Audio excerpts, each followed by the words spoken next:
Uttarakhand express में आपका स्वागत है। आपके साथ मैं हूं नलिनी पांडे। आज से गैरसैंण में विधानसभा सत्र शुरू हुआ। सीएम पुष्कर सिंह धामी ने दिवंगत विधायकों शैला रानी रावत और कैलाश गहतोड़ी को श्रद्धांजलि दी।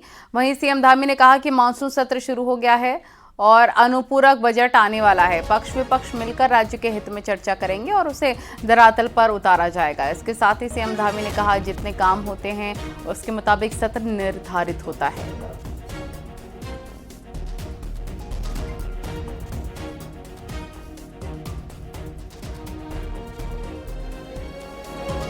बजट आएगा और ये अनुपूरक बजट हमारा जो सामान्य बजट आया था उस बजट को ठीक प्रकार से धरातल पर उतारने के लिए कहीं कोई कमी न रहे, हर क्षेत्र में विकास के लिए और जो आवश्यकताएं हैं धन की वो धन वहां तक पहुंचे। अनुपूरक बजट उसको पूरा करेगा। अच्छा माहौल है, पक्ष विपक्ष सब मिलकर अच्छा करें। हम तो विपक्ष के साथियों से भी कहेंगे सकारात्मक रूप से सभी चर्चा में भाग लें। विधानसभा के मानसून सेशन के पहले दिन की कार्रवाई शांतिपूर्वक संपन्न हुई। सेशन की शुरुआत शोक संदेश पढ़ने के साथ हुई। सदन ने दिवंगत विधायक शैला रानी रावत और पूर्व विधायक कैलाश गहतोड़ी को एक एक करके श्रद्धांजलि दी।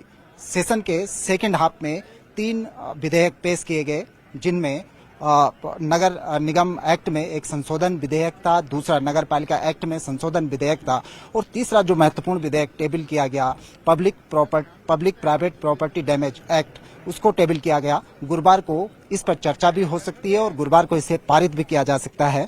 गुरुवार को फर्स्ट हाफ में या सेकंड हाफ में जो सप्लीमेंट्री बजट है उसको रखा जा सकता है, उसको टेबल किया जा सकता है। इसके अलावा गुरुवार को प्रश्नकाल भी चलेगा, तो गुरुवार का वो दिन होगा जब सदन में आपको गहमा गहमी भी देखने को मिलेगी, क्योंकि विपक्ष पूरी तैयारी के साथ इस बार सदन में पहुंचा है। हालांकि सत्ता पक्ष ने भी अपनी तैयारियां की हैं।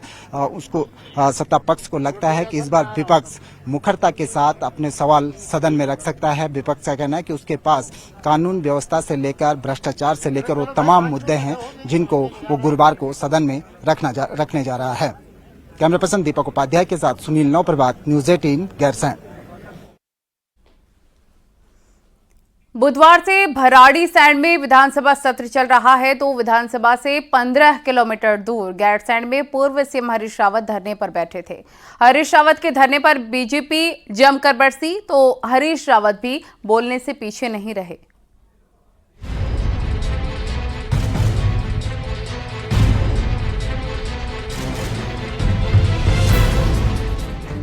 ग्रीष्मकालीन राजधानी भराड़ीसैंण में बुधवार से जहां मानसून सेशन की शुरुआत हुई, वहीं भराड़ीसैंण से 15 किलोमीटर दूर गैरसैंण में पूरे लाव लश्कर के साथ पूर्व सीएम हरीश रावत ने मौन उपवास कर धरना प्रदर्शन किया। हरीश रावत ने गैरसैंण की उपेक्षा का आरोप लगाते हुए कहा कि गैरसैंण में न सड़कों का विकास हुआ, न बिजली, पानी, शिक्षा, स्वास्थ्य की व्यवस्था में सुधार हो पाया। रावत ने कहा कि बीजेपी बताए कहां है ग्रीष्मकालीन राजधानी। बीजेपी ने भी पलटवार करने में देरी नहीं की। मैं बार बार कहता हूं, हरीश रावत जी जैसे वरिष्ठतम राजनेता को उनको बहुत कंस्ट्रक्टिव एजेंडा लेकर के आना चाहिए।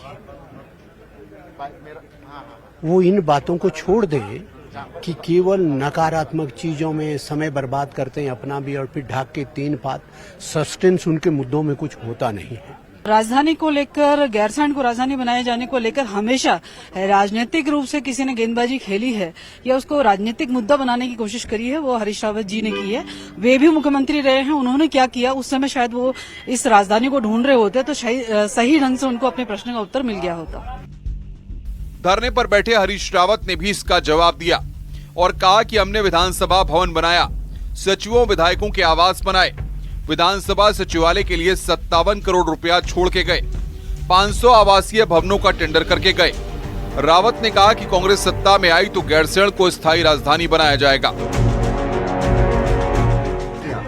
हमने इतना बड़ा विधानसभा भवन बनाया, 57 करोड़ रुपया जो है तुम्हारे पीएलए में छोड़ा हुआ है और योजना मंजूर करके सचिवालय, राज्य का सचिवालय बनाने का, और उतने विधायकों के आवास बनाए, सचिवों के आवास बनाए, 500 आवासीय भवनों का टेंडर करवा करके गए, और भी बहुत सारे काम जो है जो विकास के हैं उन कामों को हमने स्वीकृत करने का काम किया। बहरहाल सत्ता पक्ष और विपक्ष दोनों गैरसैंण पहुंचे हुए हैं, लिहाजा गैरसैंण में सियासी पारा चरम पर है।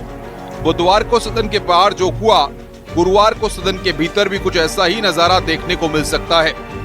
न्यूज 18 के लिए गैरसैंण से सुनील प्रभात की रिपोर्ट।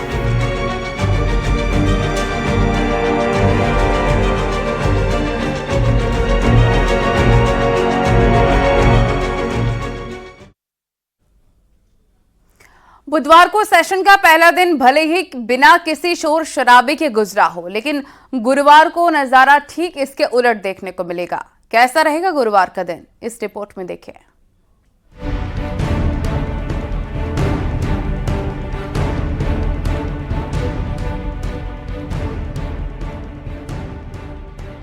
छह महीने के भीतर सेशन बुलाना भले ही संवैधानिक मजबूरी हो, लेकिन गैरसैंण के मॉनसून सेशन को केदारनाथ में प्रस्तावित उपचुनाव के कारण खास नजर से देखा जा रहा है। दो उपचुनाव जीतने के बाद एक सीट की बढ़त के साथ विपक्ष पूरे जोश में है। उपचुनाव के बाद ये पहला मौका है जब सत्ता पक्ष और विपक्ष सदन में आमने सामने होंगे। बुधवार को चर्चा नहीं हो पाई, लेकिन गुरुवार के लिए आपदा, कानून व्यवस्था जैसे कई मुद्दों की लिस्ट विपक्ष ने तैयार की है। हमने एक रूपरेखा तैयार की है। जो प्रदेश के हालात हैं, जो बदतर हालात हैं, आपदा से पूरा प्रदेश प्रभावित है और जो ध्वस्त होती हुई कानून व्यवस्था, एक जंगल राज कायम हो चुका है, अफसरशाही बेलगाम है, अपराधी बेखौफ हैं, लगातार बलात्कार, गैंगरेप, हत्याएं, जिसकी कोई सीमा नहीं है। देखिए, मुद्दे तो एक लॉ एंड ऑर्डर को लेकर है, जो आजकल जहां तहां हत्याएं हो रही, और एक हमारे युवाओं के लिए रोजगार के लेकर है, एक हमारा गृह प्रहरियों को लेकर उनका वेतन मात्र 2000 रुपए उनको भत्ते के रूप में मिलता है। मूलभूत समस्या आपदा को लेकर है, समस्याएं बहुत है। उधर सत्ता पक्ष ने भी अपनी रणनीति तैयार की है। संसदीय कार्य मंत्री प्रेमचंद अग्रवाल का कहना है कि विपक्ष के पास कोई मुद्दा ही नहीं है। कानून व्यवस्था, भ्रष्टाचार जैसे मुद्दे हर सेशन में विपक्ष उठाता रहा है। पहले भी हमने जवाब दिया, अब भी उनको जवाब मिल जाएगा। देखिए, मुझे लगता है कि उनके पास कोई मुद्दा तो है नहीं। वो रटे रटाए, घिसे घिसाए उनके पास भ्रष्टाचार, कानून व्यवस्था, वही मुद्दे उनके पास यदि हैं तो सरकार ने पहले भी जवाब दिया था और अब भी जवाब देने को तैयार है। गुरुवार को प्रश्नकाल में शिक्षा, स्वास्थ्य विभाग से जुड़े सवालों पर चर्चा होगी। तो सप्लीमेंट्री बजट के साथ ही 4 विधेयक, जिनमें उत्तर प्रदेश जमींदारी विनाश अधिनियम संशोधन, हल्द्वानी खेल विश्वविद्यालय, जेल एक्ट में संशोधन विधेयक टेबल किए जाएंगे।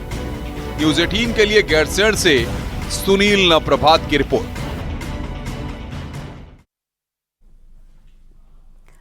बांग्लादेश में हिंदुओं पर हमले के विरोध में देहरादून में बड़ा प्रदर्शन हुआ। बीजेपी ने इसे हिंदुओं का प्रदर्शन बताया, तो कांग्रेस ने भी सनातन की रक्षा की बात की है, लेकिन बीजेपी पर सवाल उठा दिए। देखिए।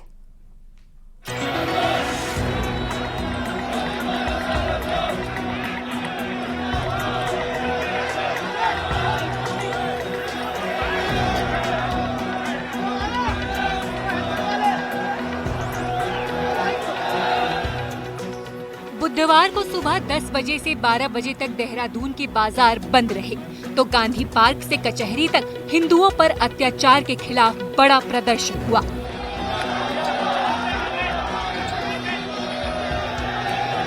बांग्लादेश में हिंदुओं को बचाने की मांग के साथ लोग सड़कों पर उतरे, तो प्रदर्शन में व्यापार मंडल, बजरंग दल, बीजेपी के साथ कई छोटे बड़े संगठन नजर आए।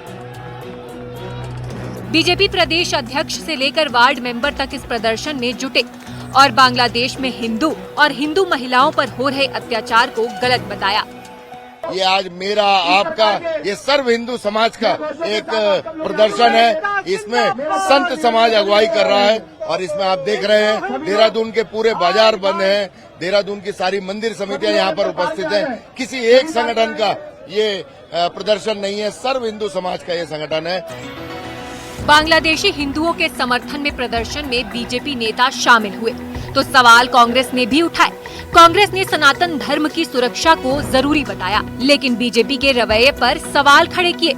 प्रदेश अध्यक्ष करण महारा ने कहा कि बांग्लादेश पर प्रायोजित प्रदर्शन करने वाली बीजेपी तब प्रदर्शन नहीं करती जब उत्तराखंड में महिलाओं पर अत्याचार होता है। हर सनातन धर्म के व्यक्ति को, चाहे किसी देश में, उसको सुरक्षित होना चाहिए। ये हमारा वैसे भी नैतिक कर्तव्य है। लेकिन जो आज हुआ, जो प्रदर्शन था, उसमें महेंद्र भट्ट भी हैं, बीजेपी के पार्षद भी और हिंदू हिंदू भाई भाई का, जबकि नारा होना चाहिए था हिंदू मुस्लिम सिख ईसाई हम सब हैं भाई भाई, क्योंकि सब इस देश के नागरिक हैं। आप कितनों में बांटेंगे, धर्म पे बांटेंगे, फिर जातियों में बांटेंगे। हिंदुओं के समर्थन में होने वाले प्रदर्शन में इतनी भीड़ उमड़ेगी, इसकी उम्मीद किसी को नहीं थी। यही वजह रही कि राजधानी में हुए प्रदर्शन को बीजेपी ने हिंदुओं की ताकत तो कांग्रेस ने इसे समाज को बांटने वाला प्रायोजित प्रदर्शन बताने में देर नहीं की। दीपांकर भट्ट, न्यूज़ 18, देहरादून।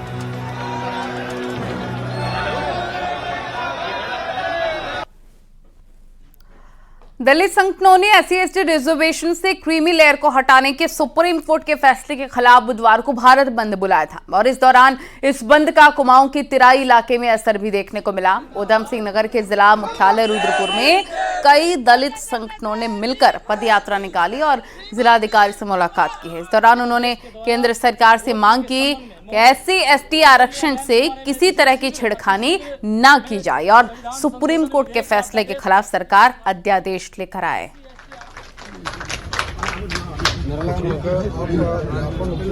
बहन कुमारी मायावती जिंदाबाद जिंदाबाद जिंदाबाद।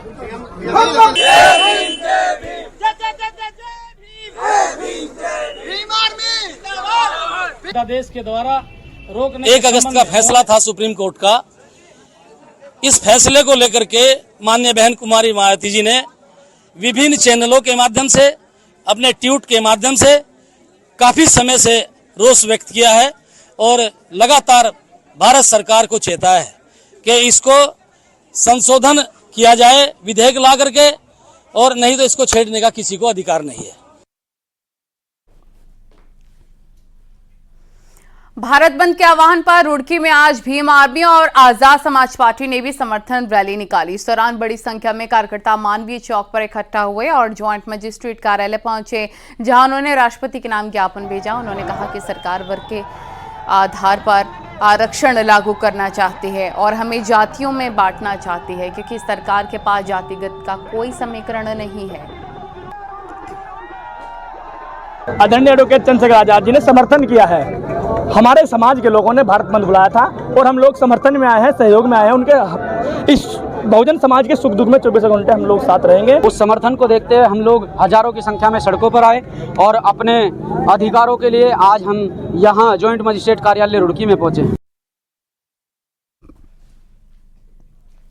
25 अक्टूबर तक उत्तराखंड में नगर निगम नगरपालिका के चुनाव हो जाएंगे। सरकार ने यह भरोसा हाईकोर्ट को दिया है। बीजेपी अगले 60 दिन के भीतर चुनाव को तैयार है, लेकिन कांग्रेस को सरकार की बातों पे यकीन नहीं है। देखिए,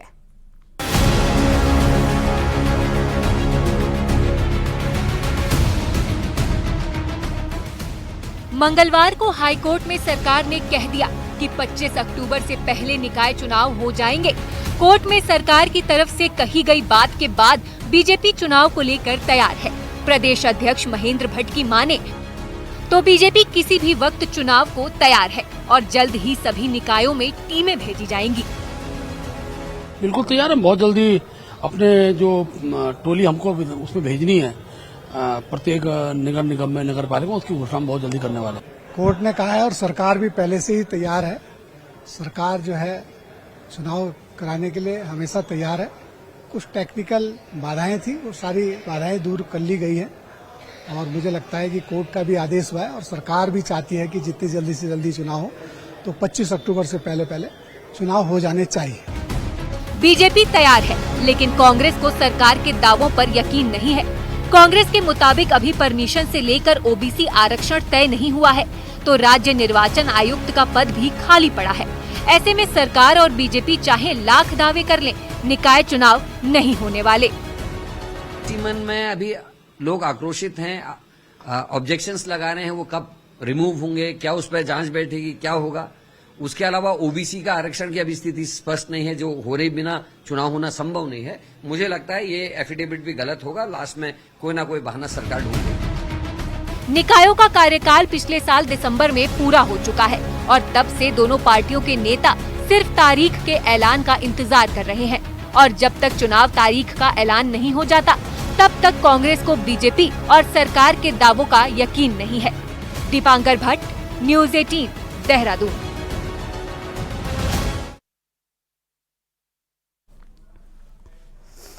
उत्तराखंड पुलिस में जल्दी ही 2000 पदों पर भर्ती की जाएंगी, जिसमें कांस्टेबल से लेकर सब इंस्पेक्टर की भर्ती होगी, जिसके लिए शासन से भी हरी झंडी मिल गई है। भर्ती के लिए जल्द आवेदन दिए जाएंगे।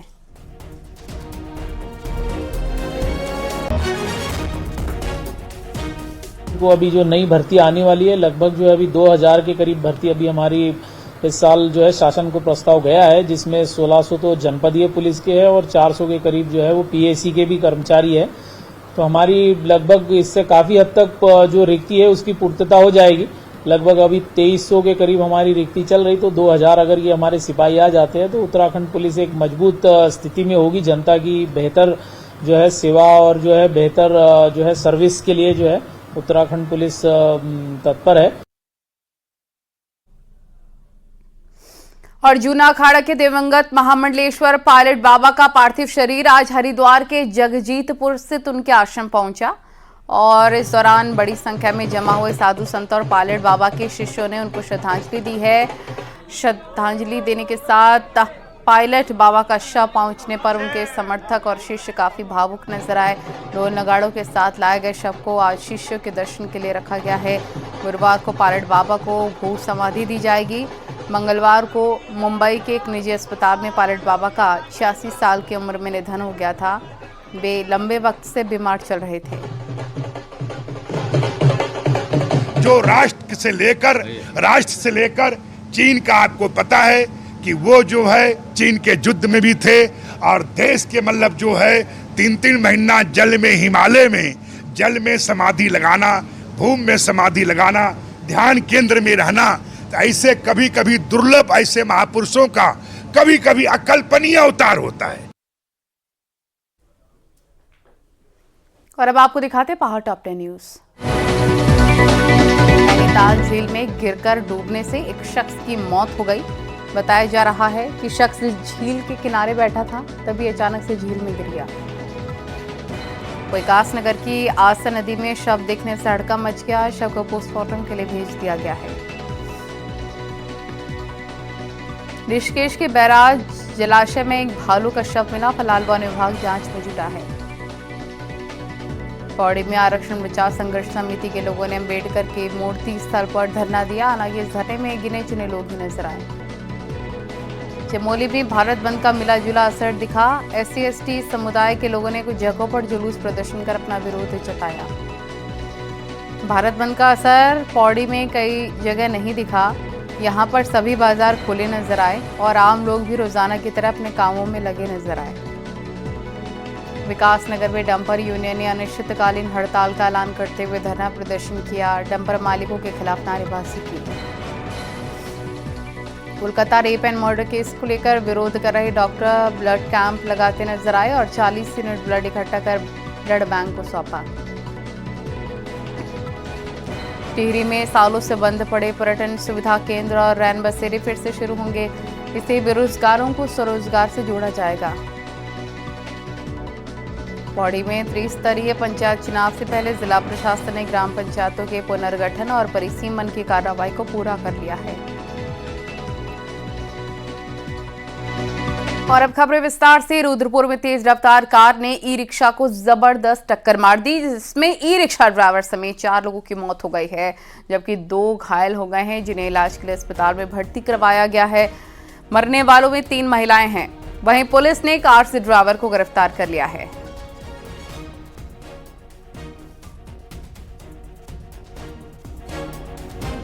चमोली के मलारी हाईवे पर रविग्राम के पास एक ट्रक अचानक से सड़क से नीचे पलट गया। इसमें ड्राइवर और ट्रक मालिक घायल हो गए। बताया जा रहा है कि भारी बारिश की वजह से अचानक सड़क का पुश्ता धंस गया। इसकी वजह से ट्रक सड़क से नीचे गिर गया।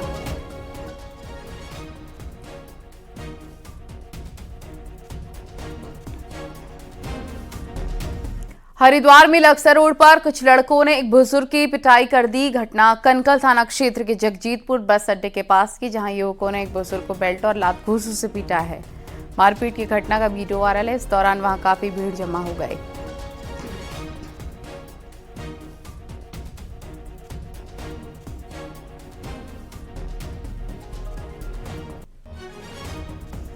और 15 अगस्त के बाद नैनीताल में पर्यटकों की चहल पहल तो बढ़ी, लेकिन इसके बावजूद नैनीताल के टिफिन टॉप पर वीरानी छाई हुई है। भूस्खलन ने पर्यटकों की राह रोकी तो असर कारोबार पर भी पड़ा है। देखिए रिपोर्ट।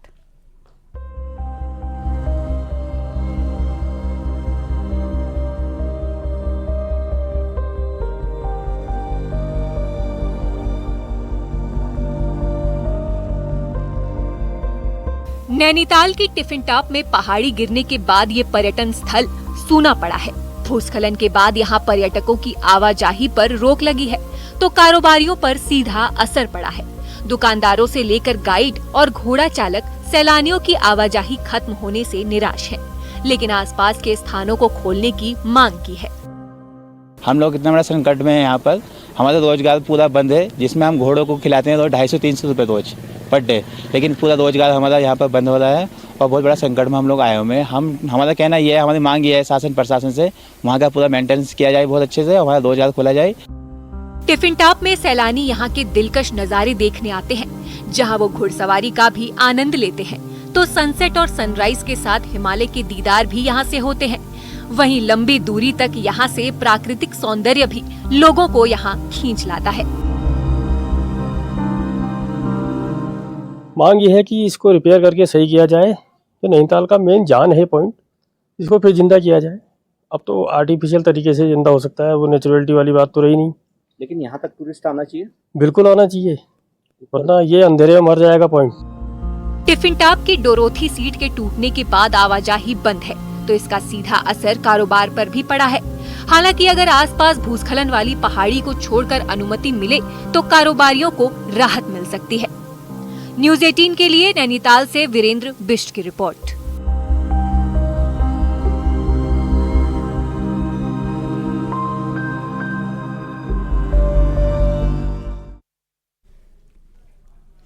कुमाऊं मंडल विकास निगम यानी कि KMVN की स्थापना के 49 इयर्स पूरे हो गए हैं। नैनीताल में स्थापना दिवस के अवसर पर KMVN ने पहाड़ी, बाखली और ओपन रेस्टोरेंट की शुरुआत की। भीमताल में कार्यक्रम के दौरान KMVN के कर्मचारी और अधिकारी मौजूद रहे। इस दौरान सभी ने 49 साल के खट्टे मीठे सफर को याद किया और कहा कि अभी भी चुनौतियां कम नहीं हुई हैं। बात होती है इकोलॉजी एंड इकोनॉमी की, उसमें एक अच्छा बैलेंस रखें ताकि हमें जो टूरिज्म मिले एक क्वालिटी टूरिज्म मिले, जिससे आय निगम की तो बढ़े ही, लेकिन जो लोकल्स हैं वो ये ना महसूस करें कि वो इससे छूट गए हैं। उन टेरिटरीज को एक्सप्लोर करें जो अभी भी अनएक्सप्लोर्ड हैं, जहाँ क्योंकि KMVN का जब ये स्थापना हुई थी तब मैंडेट रहा था कि हम उन स्थानों को ढूंढें जहाँ टूरिज्म बढ़ाया जा सकता है, जैसे बिनसर, दीना पानी, इस तरह के प्लेसेस हमने एक्सप्लोर किए थे। तो अब हमारी जो प्राथमिकता है आदि कैलाश यात्रा है।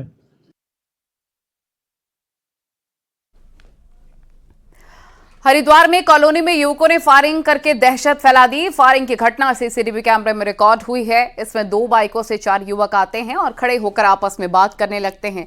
देखते ही देखते एक लड़का तमंचा निकालकर फायर करने लगता है। घटना रानीपुर कोतवाली की वाटर वर्क कॉलोनी की है। बताया जा रहा है कि पड़ोसी से विवाद होने पर उसको डराने के लिए एक युवक ने अपनी पिस्टल निकाली।